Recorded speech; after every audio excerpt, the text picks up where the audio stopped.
Michael will start it. Okay. Good evening. Welcome to the New Jersey Globe live stream on the Power List for 2022-2023. I'm Micah Rasmusen. I am joined by David Wildstein and Joey Fox. We are glad you're with us, even if we're a little bit surprised that you're with us, right? So David and Joey, this is a conversation that we have had about who has power and who's gaining and who's losing power. This is a conversation we've had really in different forms over a long number of years. And this is the first time we're doing it in this forum. And so we really want to help people understand how the sausage gets made, right? And I guess the logical place is to start with the cover. People may not know how much effort you put into the cover. There's a lot of detail on the cover every year. And so if we can bring that up, Kevin, I would love to help bring some attention to that level of detail on the cover. David, what's going on in this cover? It's different than prior covers in that in prior covers, first of all, in many of the last several years, it's been some sort of head-to-head between Murphy and Steve Sweeney. And obviously, that's different now because Sweeney's position has changed, but also because it's not just a head-to-head. This is a different kind of a dynamic this year that we're looking at, right? Sure. And then remember last year, the cover, which got changed after the election before we went up with it, last year's scene was Steve Sweeney I'm sorry, Senator, but in a coffin in the Senate chamber being carried out by a bunch of very important pallbearers. That was the sort of setting up where power was in that year, which was a year of transition. Governor Murphy had just been reelected. Now what you've got here is what the Globe views as the dominant topic in New Jersey politics today, which is a governor's race primary that's a little bit more than 2 years away. And that race has already started. Steve Fulop is already in the race, already picking up endorsements every week. And what you've got are some of the people who will determine on the Democratic side who the next gubernatorial nominee may be. And whether this is done as it was last time, where all the power brokers got together and they agreed on Phil Murphy, who, if you remember, in 2016 spent most of the year in third place, and suddenly they all rallied behind him. Not Steve Fulop, not Steve Sweeney. Now you've got this huge potential field of candidates, and so what we're trying to do is tell that story. You've got Leroy Jones, very, very muscular Chairman Jones, but the muscles are not meant as a physical attribute. Although he's in great shape, I wish I was in the shape that Leroy Jones is in. But that's a metaphor for the political muscle that he's put together. I mean, we've talked about how a lot of people believed Leroy Jones as state chairman, this was going to be a capstone on his career. And now all of a sudden we're looking at a very, very strong opening of a second act. That career is not going anywhere. Yeah, absolutely. He is, in fact, really trying to affect a change in the whole coalition of the party within the state, isn't he? And the power structure within the state. And certainly that goes to your list. But, as South Jersey recedes in the party strength for the rest of the state to sort of take over, seems to be a very big mark on his tenure so far as chair. It is, and he is great at putting together coalitions of people. And then you get Paul Giuliano, the Bergen County chairman, where Josh Gottheimer is from, and he has since becoming chairman in 2019, he's amassed a lot of respect and authority in the biggest county in the state. And then you have Kevin McCabe, who is putting together probably one of the most potent political operations organizations in the state right now. So what this picture shows, and look, just like any other piece of art, I don't know if my friend Amy Wilson is watching, but she's the one that I look to for the thumbs up or thumbs down on art. But I'm sure as an art professor, she would agree with me that what you want is for people to look at the same image and see their own interpretation of it. And I can't tell you what's right or wrong. I mean, for example, Kevin McCabe, is he tripping George Norcross, or is George Norcross trying to trip him? Is the Sweeney sign because Norcross is for Sweeney, or is Norcross about to maybe put the Sweeney sign down and try and pick up somebody else's sign, which has happened over the years? And you just sort of look through everything. Kevin O'Toole, he has the starting pistol. Kevin O'Toole, Port Authority chairman, former Republican senator, but he is everywhere. He's got his hands into everything through these relationships he's built in the Senate. And you've got George Helmy. We could all talk about why he's smiling. Usually Chief Helmy's not smiling. This time he is. And Paramel Garg is wearing judge's robes. I don't think it's because he wants to be a judge, but he makes all the judges. And nobody becomes a judge in New Jersey unless they've been interviewed by him. That's a tremendous amount of power. Yeah. Bill Kastner wearing the River Sharks baseball cap. Yes, better than a Pirates cap at least, but it's good. And Brian Stack, who's just a political animal unto himself. And then you have the Murphys. You have the Murphys. You have the governor's absolutely wild hair, right? Yeah.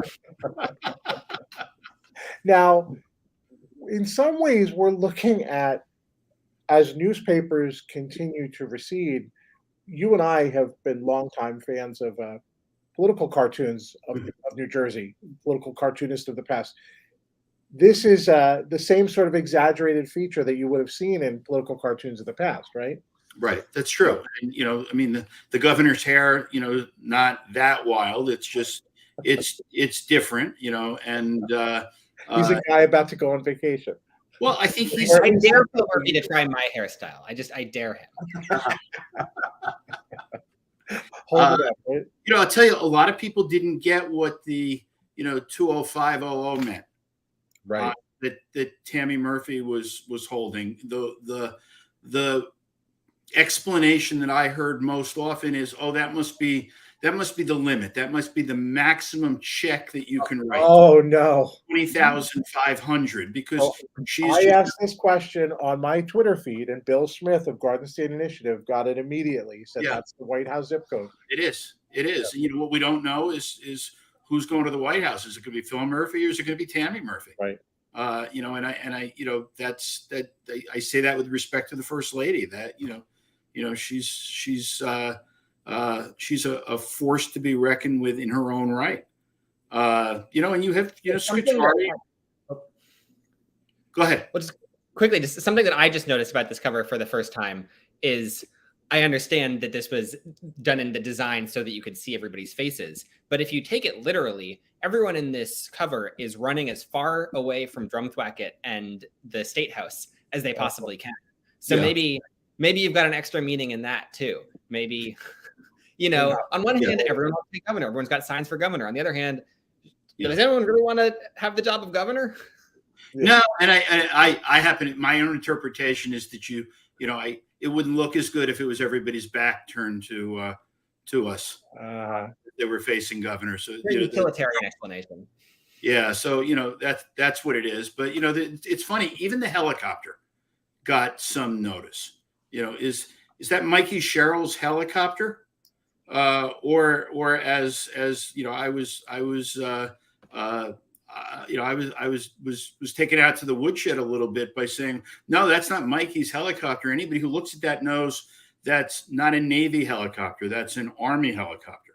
And, Congresswoman Sherrill would never, ever pilot an Army helicopter. So maybe that's Brian Bergen up there. That's wow. Up for everybody to see. And of course, it's just been sort of fun. Each of the power lists over the years includes, sort of an iconic, sort of the American Gothic of New Jersey politics, which is a certain former governor sitting in a beach chair. You have to almost take out the magnifying glass to find them, right? Yeah. Well, but that might be a metaphor for New Jersey politics. You might have to take out the magnifying glass to find where he is in the polls. So,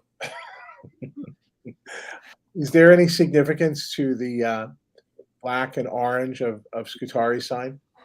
Yeah, he's the one who doesn't have a logo here, but that's what's the significance there? He doesn't. Those are Dick Cody's colors. They're also Derek Armstead's colors, the other faction in Linden. So that's always fun, and there are probably 5 people in the world who will pick that up, and Senator Scutari, I'm sure, is at the top of the list. So when you look at Scutari himself up here in the foreground, he's actually stepping on something. He is stepping on the letterhead of the Election Law Enforcement Commission.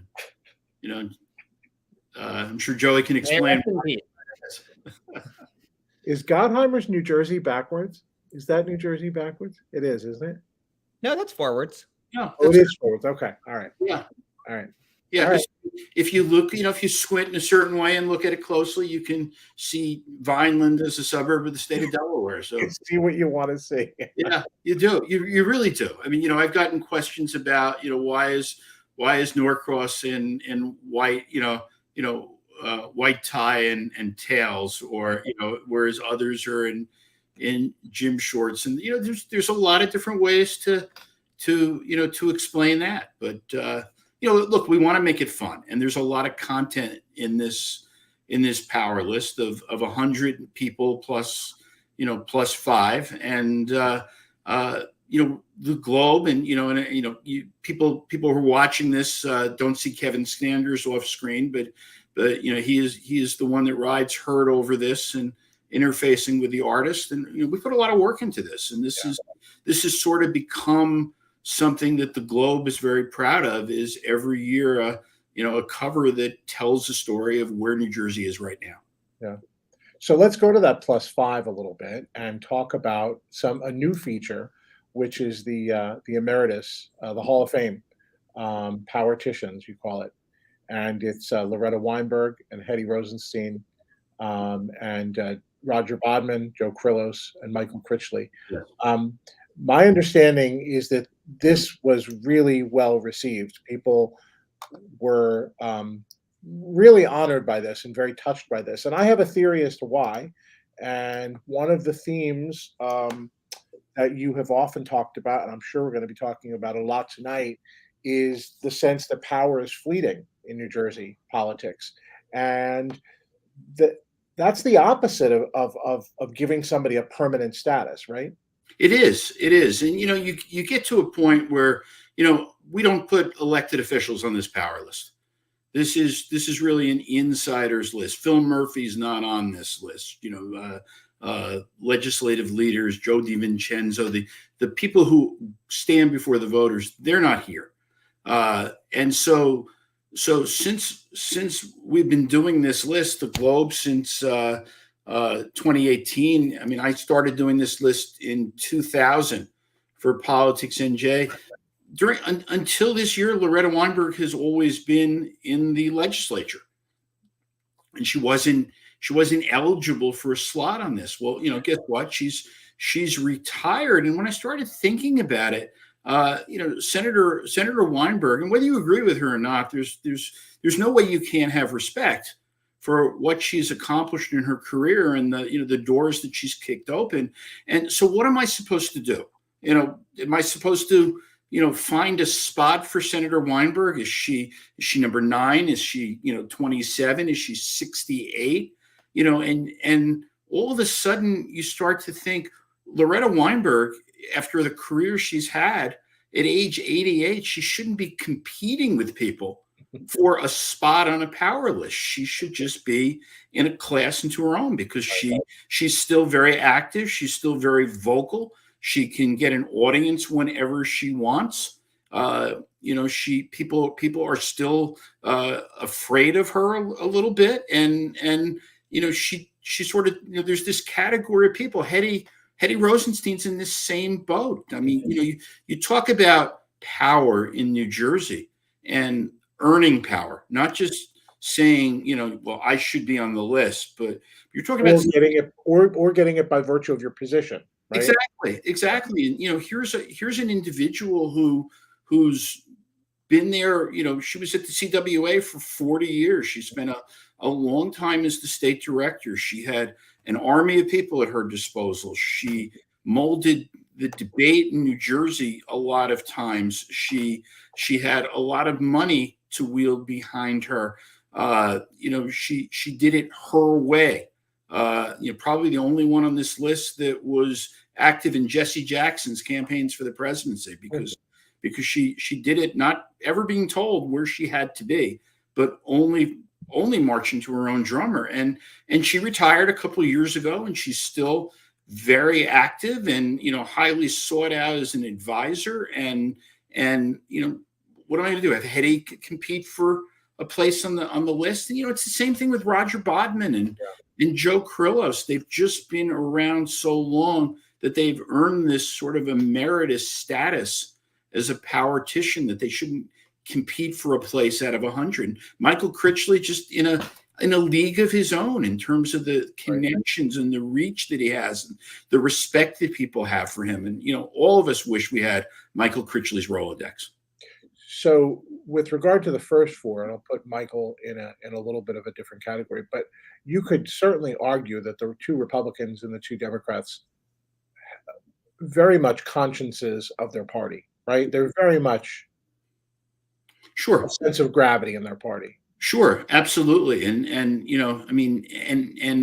Hetty Rosenstein is, in terms of what you would describe as the left wing of the Democratic Party of New Jersey, that's her. It's her. It's Loretta Weinberg, the liberal lion of the Senate for all those years.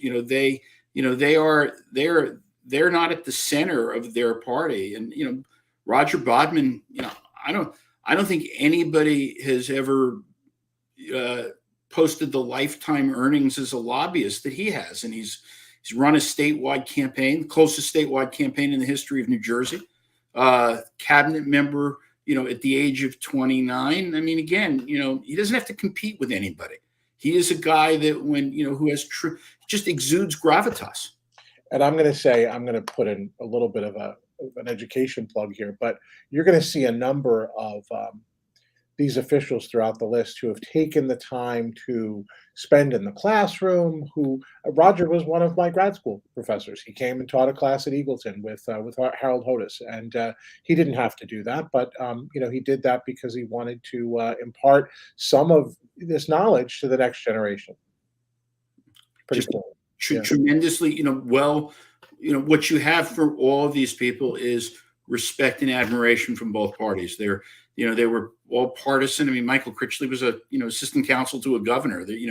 All these people were partisan at one point. Now you don't really see the partisanship, as much as in terms of their power here, but really just the respect that they've gotten. Interesting. So there are some interesting photos that you picked out for some of these folks, Roger and Joe, and actually all of them, I guess, really, except for Michael. What's the story with those photos? Yeah, it's Loretta as the first lieutenant governor candidate on the Democratic side, with Corzine and Barack Obama and Cory Booker and Hetty Rosenstein leading a rally. My favorite is Bodman, because I was there when that photo was taken in 1987 at Governor King. From your collection. Yeah, from the budget address. And he was, he's holding up the state budget in front of then Assemblyman Bob Franks, great friend to both Roger and I. So it's sort of a special photo that he's there. And, Krillos, it just reminds you how very young he was as a superstar. Right. So I have a question for both of you, which is, it's harkening back to an era where I was 10 during the 2009 gubernatorial election. Don't exactly remember that race, but in a hypothetical universe where Corzine wins a second term, Loretta Weinberg becomes New Jersey's first ever lieutenant governor, do you think that she would have the stature now that she does on her current route through life? I'll tell you, if Loretta Weinberg was lieutenant governor, she'd have been governor. Yeah, I feel the same way, and I don't think that anybody would have ever tried to make her play second fiddle or take a backseat to the governor. She would have forged her own identity in that office, and we would have had two statewide figures. Absolutely, absolutely. Yeah. All right, so moving on to the list itself, the moment we've been waiting for. You can't not notice something that we've talked about for a number of years. I feel like we're finally in some alignment that as Norcross has let up on some steam, right? We had the number 4 around his neck last year, which symbolized the 4 years that he had been at the top of the list. He didn't get a 5th year this year. And so as he's starting to step back relative to others who are taking power, namely Helmley, McCabe, and Jones. Yeah. Well, first of all, this is what I love about the cover is that it's up for interpretation. You saw the 4 as he was at the top of the list for 4 years. I saw it as the number of state senators that South Jersey was reduced to after the 21 election when Sweeney lost and they didn't flip District 2 and District 8 back. So again, Art, there's not a right or wrong answer sometimes. Right. But yeah, I mean, look, it's a shake-up on the top of the list, right? It is. Yeah. It absolutely is. Absolutely. I mean, George Helmey moved to number 1 last year. He's there again. He is, in terms of, I mean, as the Globe's reported, the longest serving chief of staff in New Jersey history. And with a job that we often refer to as a burnout job. It is, and it's one of tremendous influence. Nothing happens in New Jersey unless George Helmey says it's okay to let it happen. So it's a tremendous amount of power. When you have a chief of staff with that kind of power, there's nobody stronger in New Jersey. That is unelected, and that is simply because New Jersey's also got the most constitutionally powerful governor in the country. And he's picked George Helmey, but I'll tell you that in the first term, the 2018 list, I'd have to go back and look. I don't remember, but offhand, but Murphy's first chief of staff was a little further down. He was never in that top 5. I remember Matt Plack and his chief counsel, I thought was more powerful at that point than Pete Camerano was, but what's happened with Norcross is, George Norcross has been at the top of power since the late 1980s. And we're at a point now where South Jersey isn't what it was.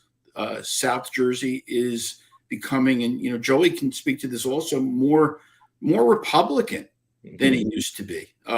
Salem's not competitive anymore. Cumberland, with Mike Testa running it, is moving red. That was pretty blue a couple of years ago.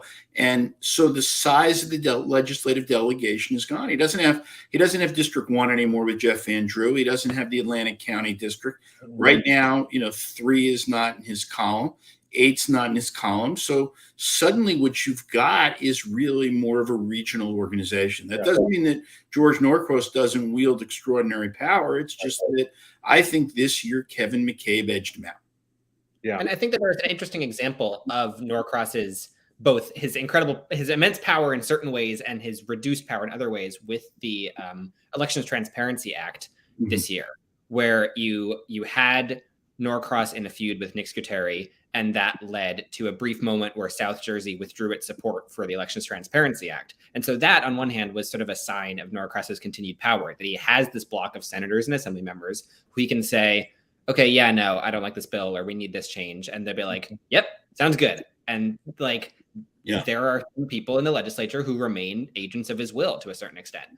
But then the fact that those people, the numbers just weren't on his side there, the fact that that was not enough to hobble the bill beyond a brief sort of interruption is a sign that he doesn't have quite the same, if I say it goes, it goes, if I say it stops kind of power that he did just a couple of years ago, because he doesn't have the Senate presidency and he doesn't have 6 or 7 senators that he can just sort of throw around at issues. Yeah, and in New Jersey, you got to have something. If you don't have the governor, I mean, if you have a strong Senate president or a strong Assembly speaker, that's enough to wield tremendous influence. But right now, he doesn't have either of them, and the fight with Nick Scutari plays into that also.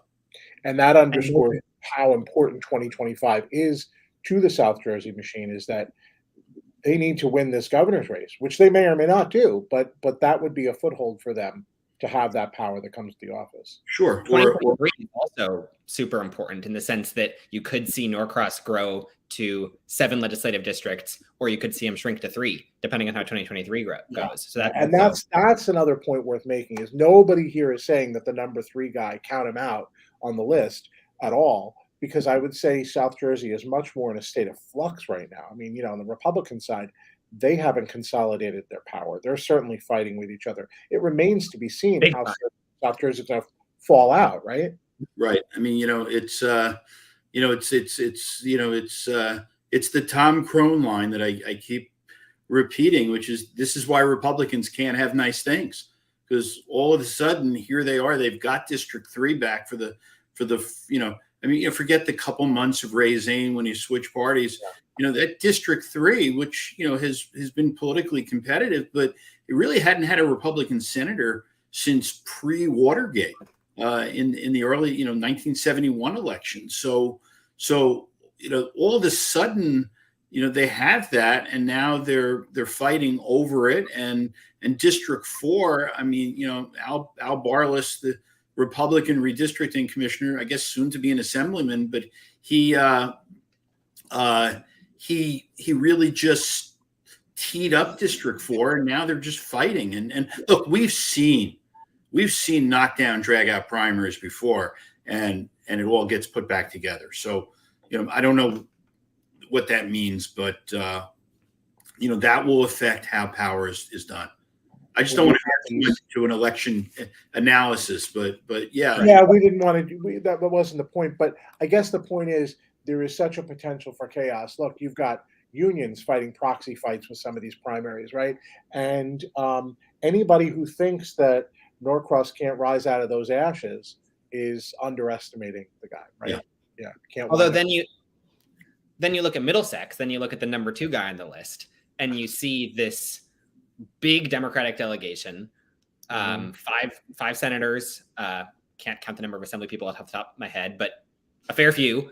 No big primary fights except for one pretty cordial and strange fight in a safe district that was more based in Mercer, and probably no super competitive general elections. So you sort of look at the wild swings that could happen with Norcross's power this year, and then you contrast it with Kevin McCabe, who he's got his people. They're maybe not as lockstep as South Jersey's block is, but he's got his people, and they are probably not going anywhere. That's great, and that's really good point, because he is where Norcross was in years past. He's on the expanse. He's growing beyond Middlesex. He's playing in Mercer. He's playing, in other parts of outside of his core, which is. I forgot he's actually got 6 senators too, because of Sam Thompson. I did the math wrong. So he's the only one who has added a senator in the last year. Yeah, good point.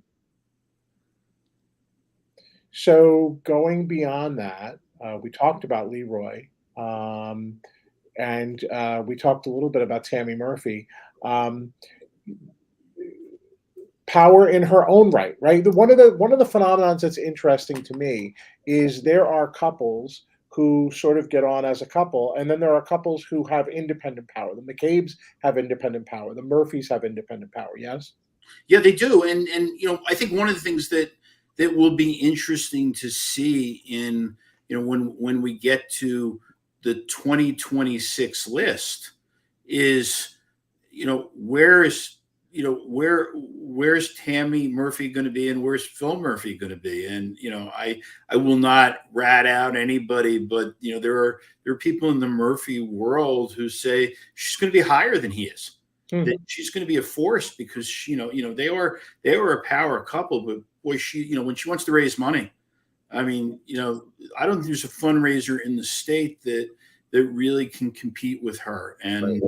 and really within the party around the country, right? I mean, they are the people you look to around the country. They've built up a lot of those chits around the country, which is Sure. what a potential campaign could be based around. So if you think about it, she'll. And I don't want the first lady to get mad at me by sort of talking about Tammy for governor. But if you think about it, this is what a segment of the Democratic Party has wanted over the years: a progressive woman who can raise a ton of money.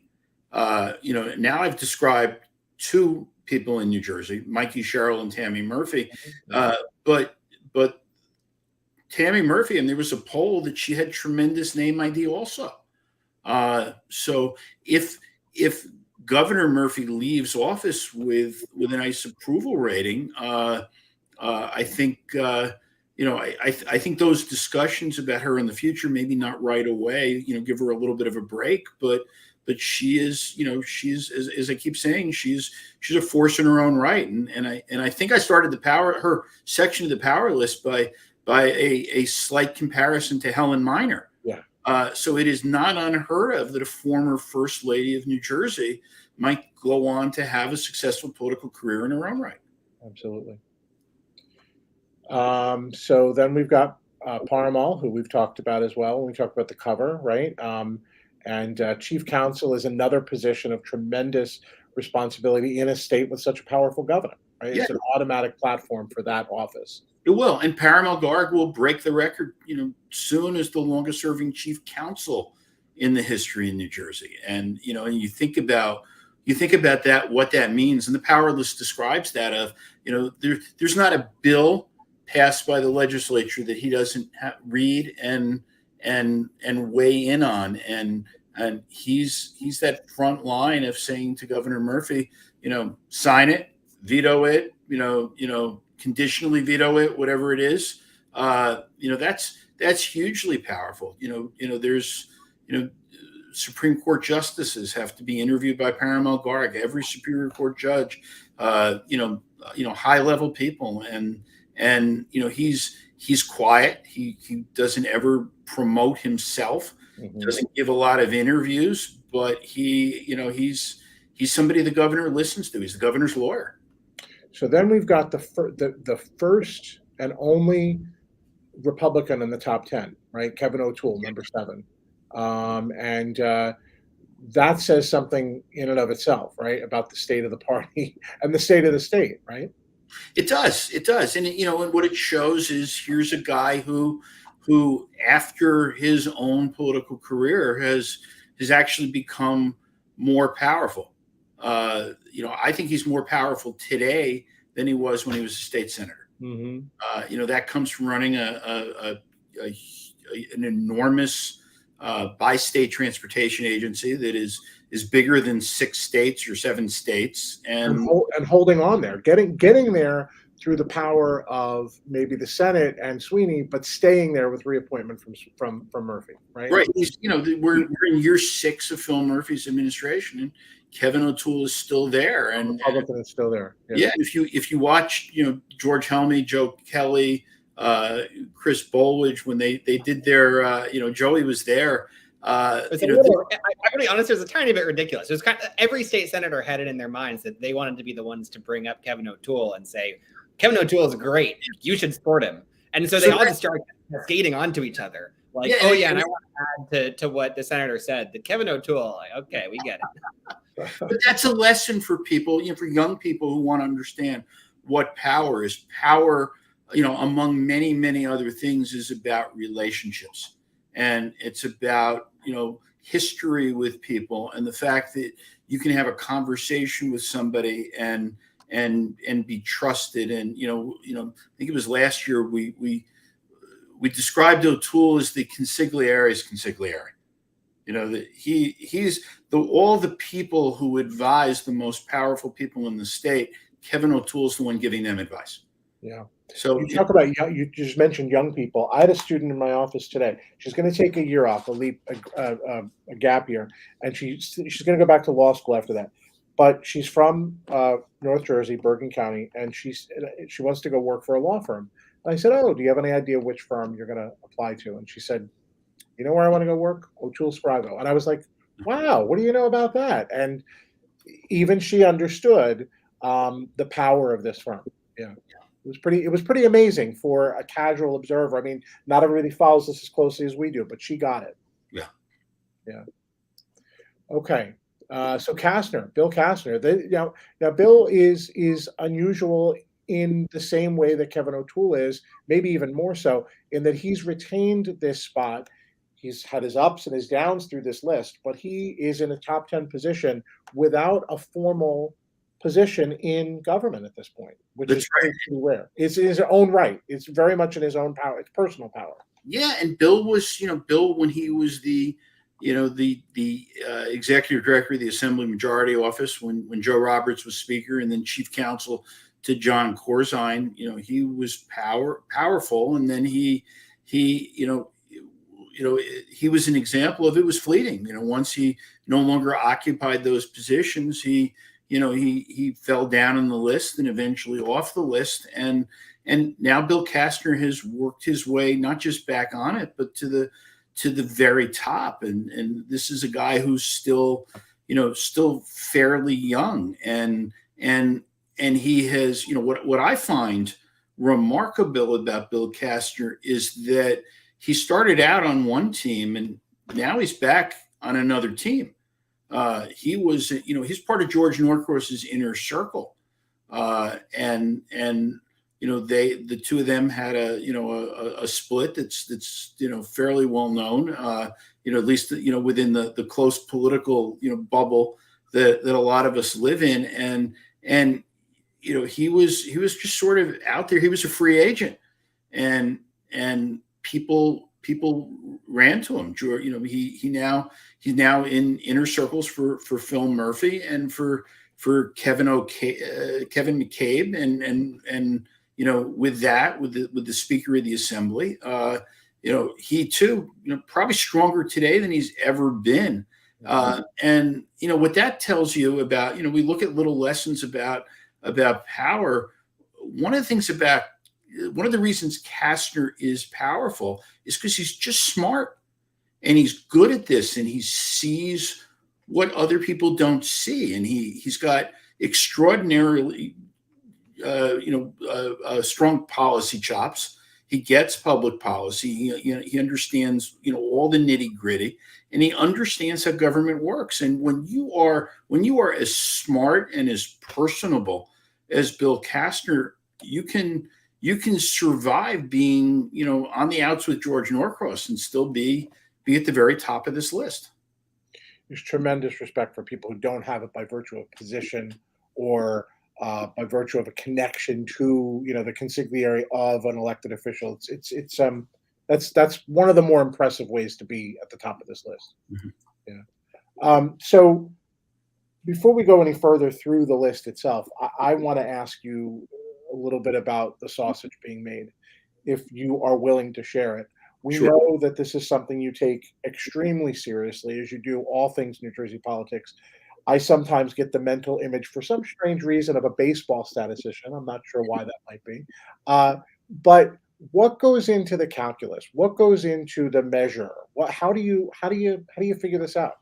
How do you approach this? So first of all, you almost have to look at it. If you want to use a baseball analogy, you almost have to look at it as fielding a team, and a team can't have all pitchers or all shortstops. It's got to have a balance of every position to put this together. So I do the list, and it's sort of on a scale basis too, which is the entire list can't be the governor's staff. Mm-hmm. Even if the governor's powerful, they can't all be the governor's staffers. So you have to have people that come from different areas of politics in New Jersey. Whether it's party leaders or even lobbyists, lawyers, media, in one case in two cases an academic, that has gained the respect of Democrats and Republicans alike, and you really have to put that together as to who influences those that make decisions, and so I sort of, it's not easy, because eventually you get to a point, you need people that are, give you an example is I have the executive director of the American Civil Liberties Union, because a lot of the social justice laws that Phil Murphy have advocated have come out of the ACLU. I think the ACLU has submitted, briefs on a majority of cases before the New Jersey Supreme Court in the last few sessions. And, you go to people that run campaigns, because, this is another lesson about power. Well, let me stop you for a second on the ACLU example, because I think that's a really instructive one. So in a Christie administration, you might see more of a jobs person, a Tom Bracken, you might see more of a chamber person in the place of that ACLU. But because this administration, this state at this moment of time is focused on social justice issues, that gives the ACLU this front row seat. It does, but they also deep ties with individual legislators. Democrats still control both houses of the legislature, and we're living in a time, whether you agree with the ACLU or you don't agree with them, the issues that they're concerned about are also the issues that the right's concerned about. It's part of the political dialogue. So as advocates go, the ACLU, I think deserves to be, on this list. And, you get to people that, the people who make the sausage, the ones who move people. We added, for example, this year, Avi Schnall, Rabbi Schnall from Lakewood, who briefly, we were almost thinking in one of the most Republican legislative districts in the state. Some of us were calling him Assemblyman-elect Schnall, and just tremendous authority when you are, the leader of a community the size of Lakewood. And that's another good point, though. It's not just the people and the power that they hold; it's also what that represents in terms of the New Jersey political picture, right? I mean, of all the, we talk about this with Shlomo a lot. Of all the births in the state last year, 5,000 of them were in Lakewood. So, I mean, this is a phenomenon in New Jersey politics that we're going to continue. It's a growing phenomenon in New Jersey politics, growing base, growing part of the story. I agree completely. And look, again, this is, one of the things you take into consideration when you do a power list. Everybody wants to be powerful. But at the end of the day, and this is one of the great things about the business of politics, is you have these things called elections. And on election day, you either win or you lose. And, it's one of the things former Governor Christie used to say that I still agree with, which is elections have consequences. Mm-hmm. And winners have influence over what happens. It influences who serves in government. Who administers government services, what bills get passed, what laws look like, who is the Solicitor General standing before the Supreme Court, whether it's the Supreme Court of New Jersey or the Supreme Court of the United States, and advocating the state's interest. In that case, and I got to tell you, I had this list done before Jeremy Feigenbaum, scored some victories, and maybe he's a guy who's going to be on this list at some point if he's not in, in some judgeship somewhere along the way. But you sort of look at that and say, well, he wouldn't be there if Phil Murphy didn't win in 2017 and 2021, and so how these cases go are a result of who wins elections. And if you so the reason in the top 10 is because is not just because it's the minority party, but it's also the minority party without a governor at this point.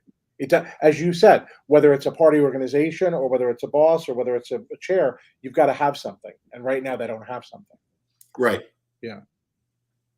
All right. So you've acknowledged that there are lists within the list: governor's office staff, lawyers, consultants, chairs. Are we missing? This is going to get into the elephant in the room. Some of the criticism you faced this year about who's on the list and who's not. Are we missing grassroots power, or is that not? Does that not bubble up yet? Does that not equate to statewide aggregate power? We're keeping our eye on it, but it hasn't quite gotten to the level of statewide power yet. Well, lists are lists are in the eye of the beholder, and everybody's going to read this list and take their own thing away from it.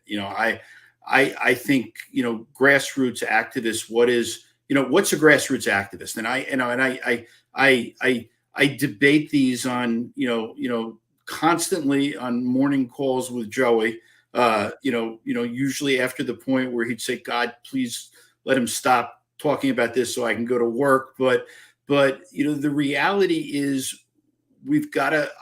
I look at what is grassroots? What's an organization? How do you define an organization? Joey can probably complete this speech for me, but there's a difference between an organization and a club and three people sitting in a diner with an iPhone talking to each other, getting themselves all riled up. And I think there's grassroots people. I mean, look, one of the Hall of Fame people, Hetty Rosenstein, is clearly, if Hetty's not grassroots, I don't know what grassroots is.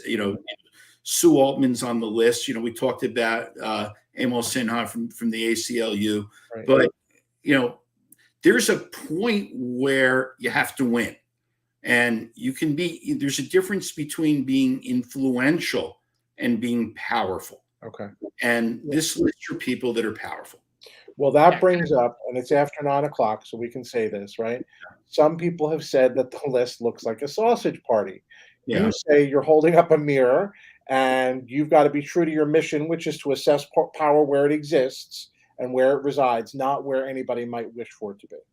Yeah, I mean, I said it in the in the post of this list, which is yeah. I mean, it doesn't. It's no secret when you go through it. There's a lot of white guys on this list. Mm-hmm. I mean, it's just but as I say, it's not my fault.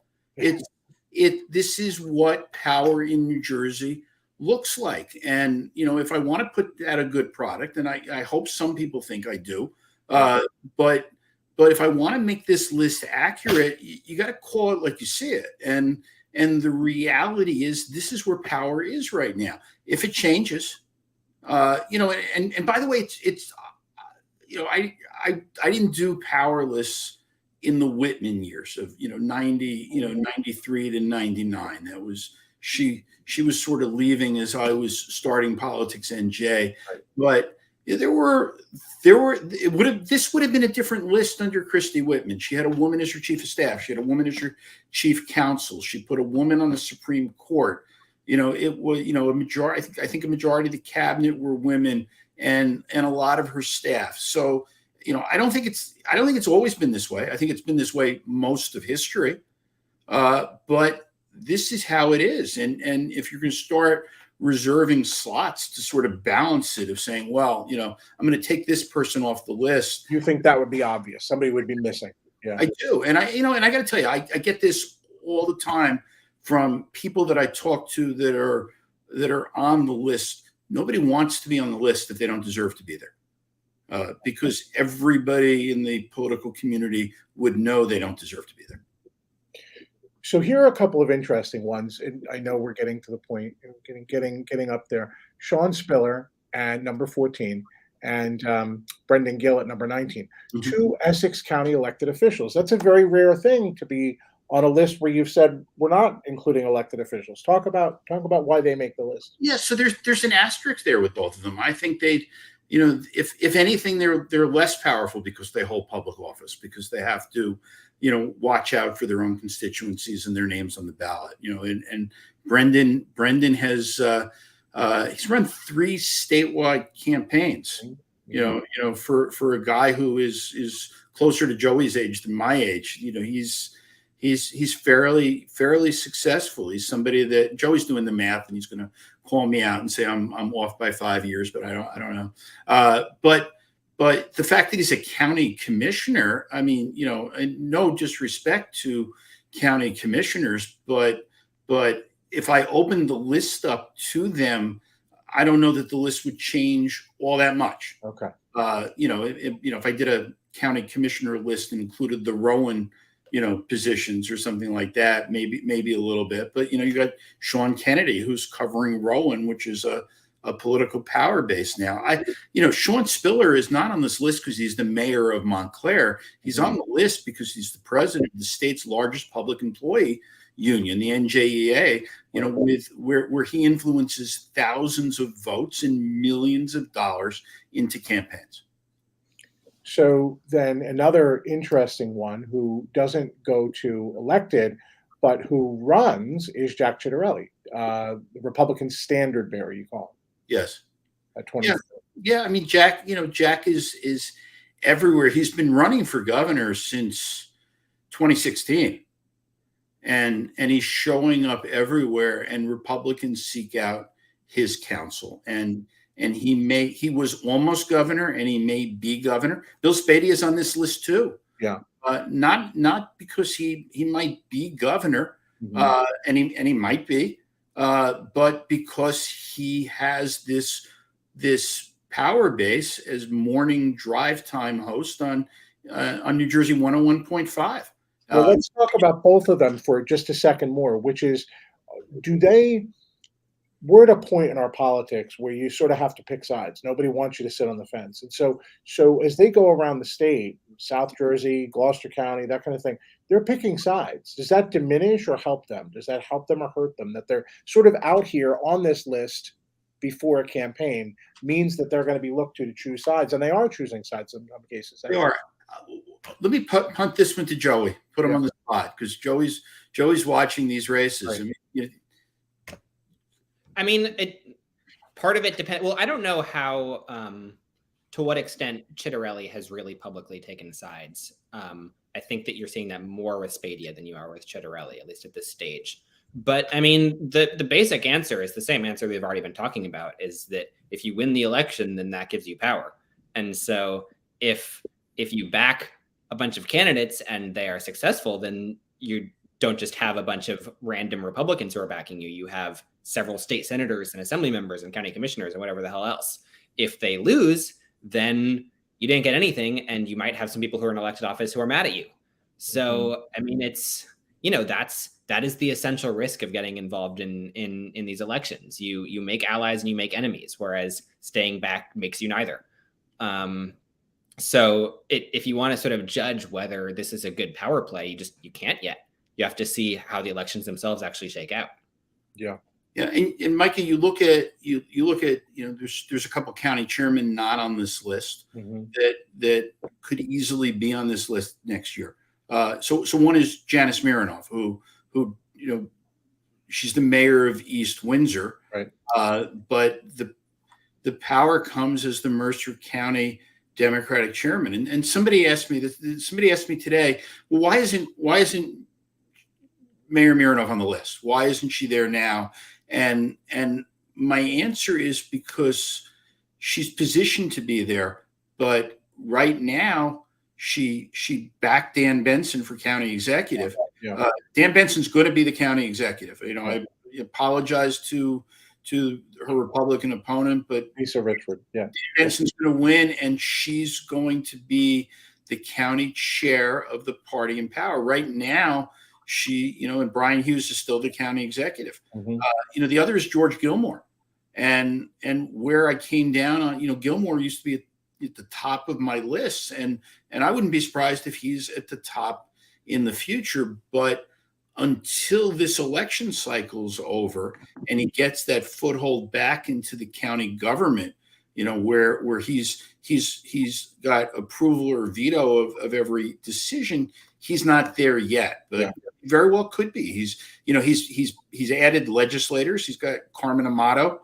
going to the Senate, but Mayor Amato's not there yet. So you've got these people that are just sort of on the cusp of, I can see them being in power. Yeah, Mayor Mironov did an amazing thing this year, and so did Dan, which is you had a powerful incumbent executive, and not only did they take him out, but they didn't have a civil war within their party, which is pretty amazing. Yeah, I mean, I thought about, for a second, was this one, the Velvet Revolution, Right. of, how quickly this happened. But on the other hand, there were winners and losers in Mercer County, outside Sure. Mercer County. Sure. It played, it goes back to the beginning of our conversation of Norcross and McCabe. Norcross tried to save Brian Hughes, and McCabe was a Dan Benson guy. Yeah. He picked right. And he's learned lessons from the South Jersey machine, right? I mean, he's put together. We have long said that South Jersey, invented VBM strategy, vote by mail strategy, that they, know it like nobody else. But Kevin has put together a formidable. We watch these ballots come back. At this point, Middlesex and Camden are neck and neck with how much they return these. So he has jumped right on board. He doesn't give an inch. I mean, he's coming on strong for sure. Yeah, and you look at people like Mickey Quinn, Michael Mueller. They are still, they are still enormously powerful because of their ability to make the difference of winning and losing elections. And I look at somebody.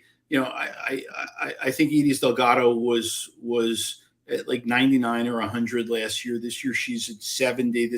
She's the executive director of Middlesex County Democrats and the executive director of the Democratic Assembly Campaign Committee. She's going to be chief of staff to a governor one day. I hope she does it while I'm still doing this job, but I could easily see her at number one day.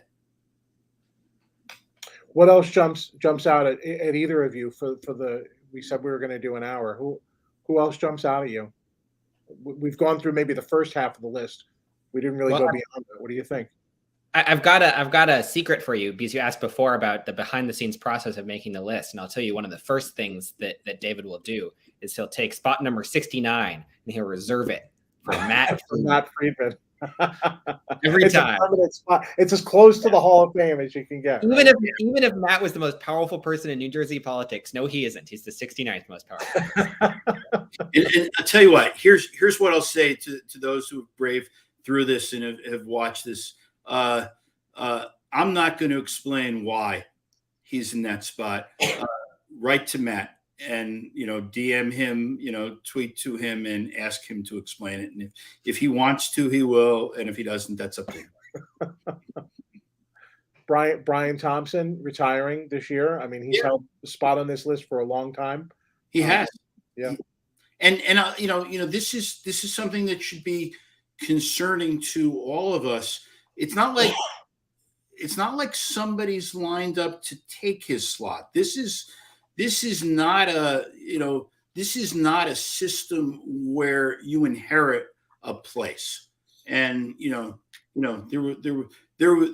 was a time where where Michael Aaron was prominent on a power list, and that's because he was Michael Aaron, and there's not going to be another Brian Thompson, and the thing is, I don't see another one there. So, is the reason that he's powerful always going to be there? That when he does a story on network television, on a network affiliate out of the New York media market, that lots and lots and lots of people are going to see that? Absolutely. Whoever continues to cover New Jersey, but WNBC, the Channel 7, the affiliate, the Channel 2, the Philadelphia network affiliates, they don't have a Jersey guy like Brian Thompson.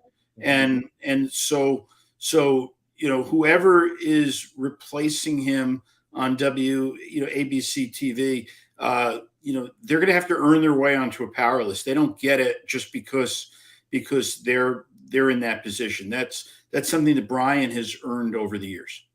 That's an interesting point, which brings up Bill Stepien and Matt Clapper. You don't often see people on this list who have taken their sights beyond New Jersey, right? You know who have sort of a national focus. We think about wielding New Jersey power as being hyper focused on New Jersey, not necessarily beyond New Jersey.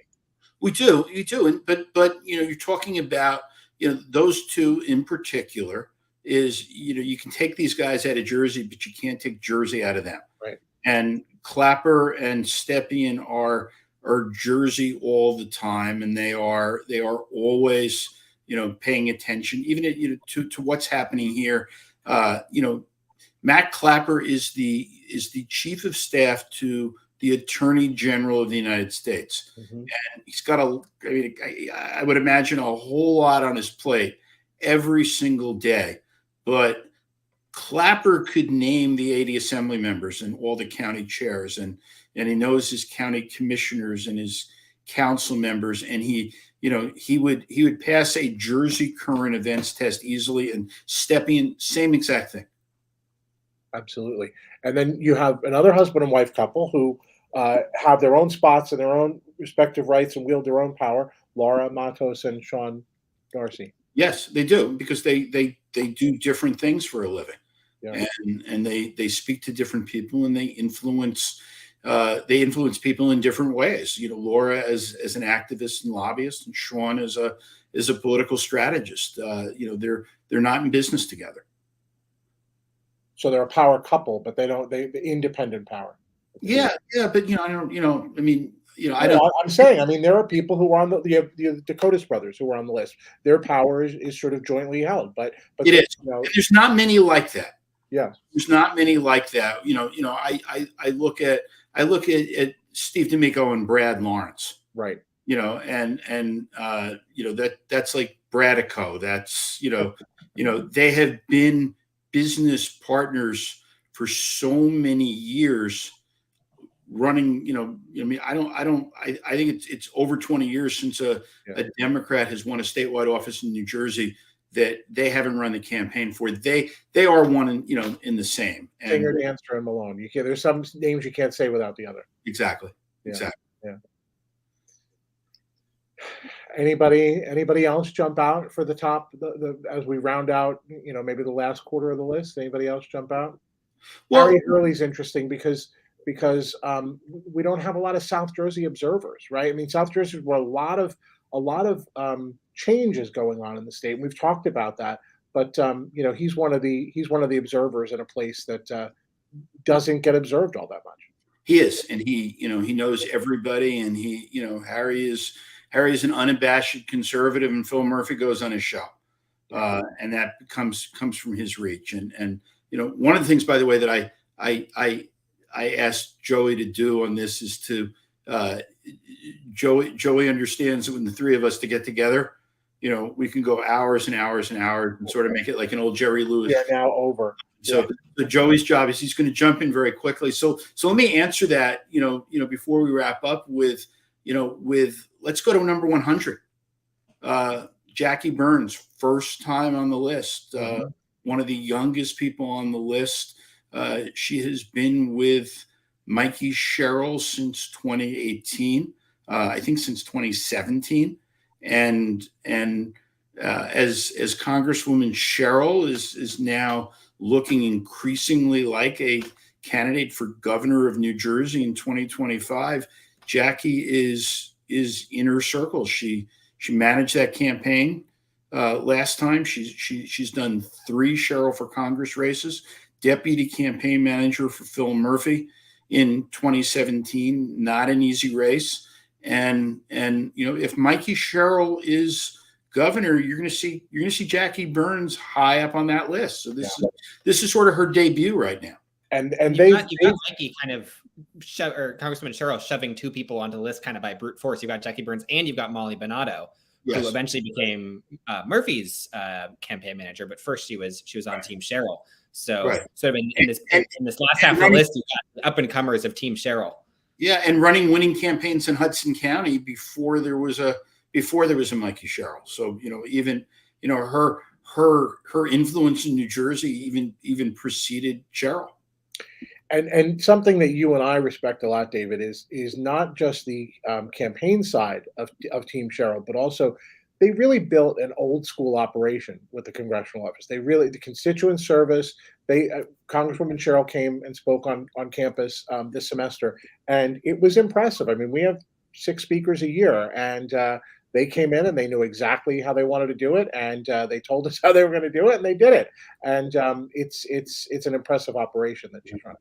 So that might be a good place to close. Is to talk about somebody who used to be on the power list in an entirely different life, in an entire, with a different career track and different responsibilities, and has now come back onto the list, and that is Micah Rasmussen. It's pretty cool. I appreciate it, David, and I appreciate it a lot because I know the level of thought and analysis that goes into it, and I know what we know so well from following this list every year, which is that power is fleeting, and we know that there are different kinds of power. So the idea of coming back is very gratifying. So thank you for that, and I am having a blast at what I do, and I love following in Dr. Rebovich's footsteps, and I love doing what he did, and working with students, but also working with the officials who come here and spend time with my students, have internships with my students. So it's just such a kick to be doing this work every single day, and then to be recognized for it is very cool. So thank you. Yeah, and you illustrated another form of power, which is seize the message. You jumped in and gave your victory speech, and you don't know, maybe I was going to say, wow, there was not a single person on this power list that I got more feedback on about, like, what the hell is he doing on your power list than Micah, but that's not true. I mean, the reality is New Jersey's a state, and and I'll close with this, and then let you guys finish, but New Jersey is a state with a long history of academics playing a major role in government, and whether it was Ernie Rioch or Alan Rosenthal or David Rebovich and Ruth Mandel, Ingrid Reed. I feel obliged to mention that Ruth Mandel is the mother of the president of my alma mater. There's a great connection when I came to Jersey that we figured that out. But anyway, you have people, even when I was doing the first iteration of the site, Ingrid Reed, Ruth Mandel, I mean, they were commanding figures in New Jersey politics. And this was a lane where, when I looked at this is something Micah deserve a lot of credit for, which is the I joke with you and I call you Rebovich 2.0. It's the ultimate compliment to me. It should be because he was the very best. But I see you're the one, not just me, but the old media too, the Star Ledger, Gannett. I mean, news. I see you on News 12 all the time. You are the go-to guy to comment on what's happening in New Jersey from an independent, nonpartisan vantage point, and every state needs somebody like that, and that's a big deal. And I see the level of people that you're getting at Ryder. Well, that's been a really fun thing, and I don't want to make this personal at all, but I don't know if I thought that I could let go of my politics as easily, my background as easily. It really has been easy. It's been great. It's been fun to not have to defend a party or candidates, and the nonpartisan part of it has become, there are flashes sometimes, very old life, but it's been remarkably gratifying to leave that behind. Yeah. Good. Look, why don't we never close with Joey. Let's close with Joey and call it a night, and just get observations from somebody who will, is positioned, to be, 60, 70 years from now, brought back and asked to reflect on his memories of these people that nobody remembers. And let me go. I'm really at 93. I'll even have memories of them. Yeah. But let me go.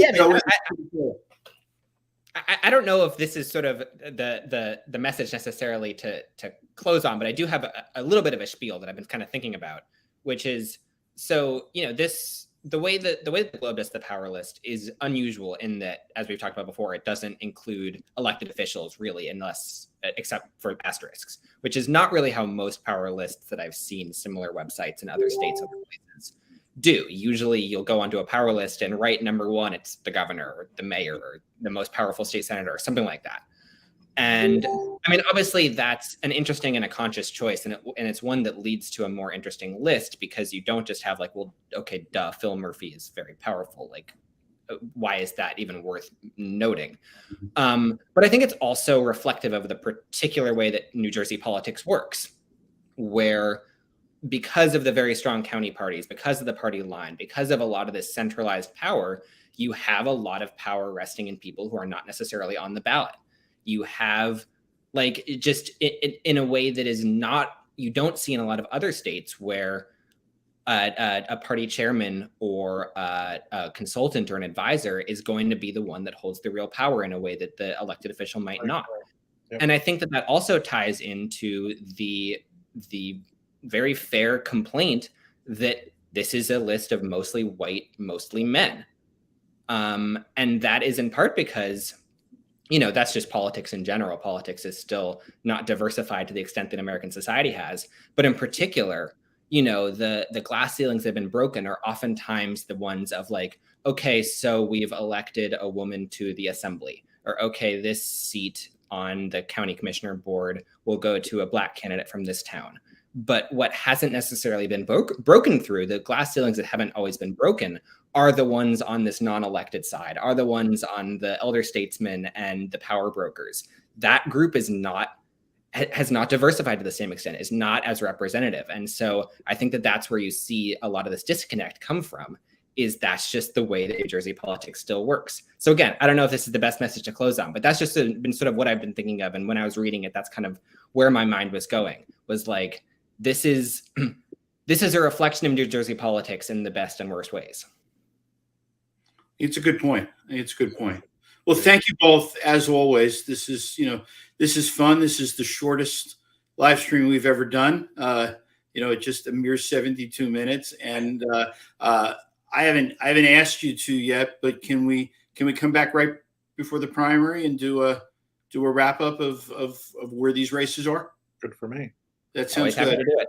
You know where to find me. I do. And for those of you who watch this, thank you. And just a reminder, Monday night is the debate of the 4th District Republican Senate candidate. So we'll be back. And as always, and Tuesday night is election night as well. That's true. That's true. And if it's a day with a Y in it, it's election night.